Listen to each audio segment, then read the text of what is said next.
Pune is equal to traffic आणि traffic is equal to Pune, हे आहे 2011ची गोष्ट. त्यानंतर पुणे प्रशासनानं काय काय केलं बघा, म्हणजे ट्रॅफिक कमी करण्यासाठी किती महत्त्वाची पावलं उचलली बघा. हा होता वाघोली ते हिंजवडी रोड. हा खूप ब्रॉड होता, त्यामुळं PMC या महामार्ग प्रशासनाला वाटले का खूप ब्रॉड आहे, त्यामुळे त्यांनी काय केलं, मध्ये टाकलं बेकार नावाचं एक BRT नावाचं एक रस्ता.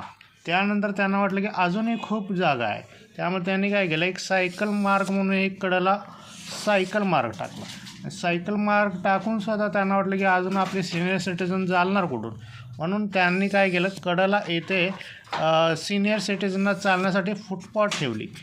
तर आता काय झालं आहे, या सिनियर सिटीजनच्या फुटपाथवर त्यानंतर ह्या BRTमध्ये त्यानंतर